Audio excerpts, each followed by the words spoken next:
Hi everyone. I'm going to release this mare now to elope with a coil. That way she knows how far to go out and my body tells her the speed. Notice my left hand, also called my leading hand, has enough rope for the job, right there, right when I drop it. Watch my hands. She reads the life in my body before I drop it. She knows the speed I want. Don't pull the weight to the forehand to slow her feet. Don't advance into her space to make her go. It's her space. Best to respect that. I want her to follow my feel and make a circle left, and then right, and to stay with my feel. Please notice that I focus behind her. I want her to pass by.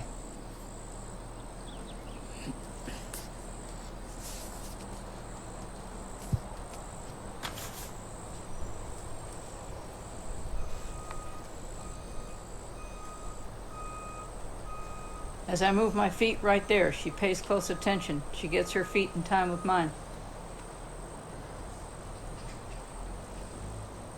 You align your body. Focus behind the horse and it will learn to travel freely forward at any gait and be capable of upward and downward transitions with the weight correctly adjusted to the hindquarters so the forehand is free to take indication of direction, a shift in posture from a leading hand.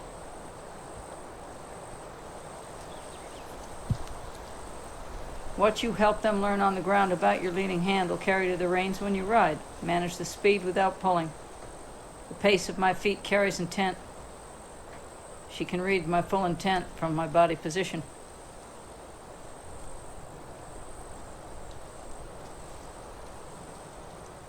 If you can't find a stop in the walk without yanking the mouth, I wouldn't run your horse. They're going to do the same under saddle as they will on the lead or lunge, okay? I want that quick response available, but fast, accurate work depends on the accuracy of slow work, and there's no getting around it.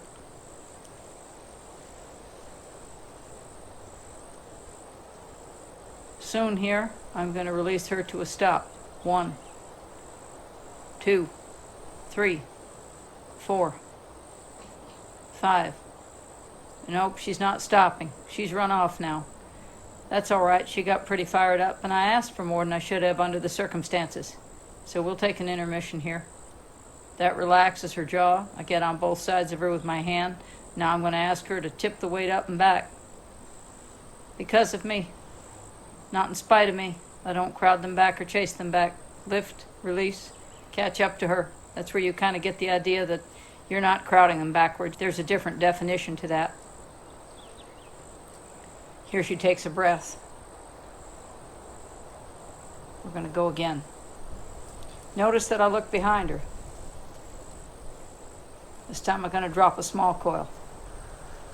So here I'd like to get a galloped apart and drop this coil off the back of my hand here. And she goes to a trot, and that's okay, but I'm going to take a fresh start here.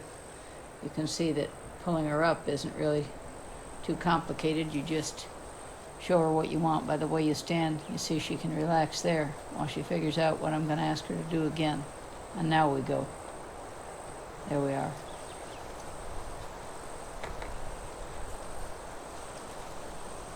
There she goes. Okay, if I want her to lope, I can give her a short release right here. That little bit off my right hand.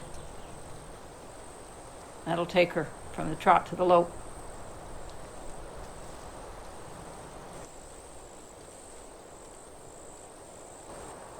My left hand got her hips away from me a little bit there. It's important to remember how they see. You want to watch my feet. You start walking, they should come in behind you.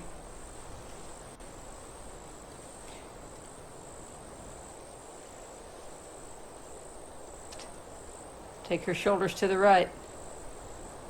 Take her hips to the right. Wait for me. She was heading in too close to me.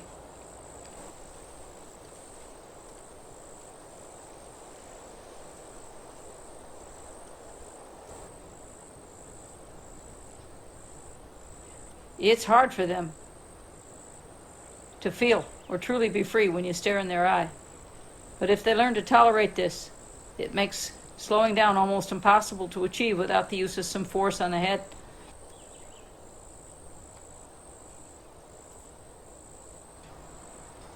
I moved her hips over to the right with my left foot there on the ground. The details matter.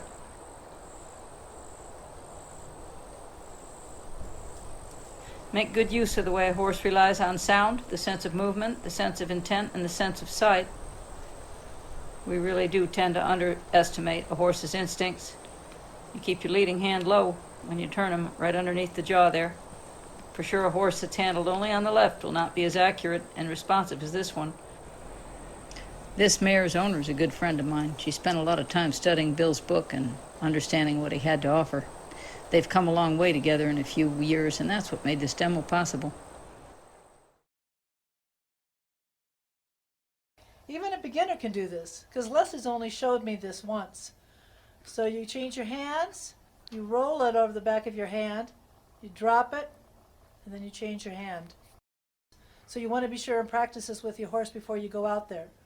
So you change your hands, you roll over the back of your hand so you can drop it, and you can go back and change.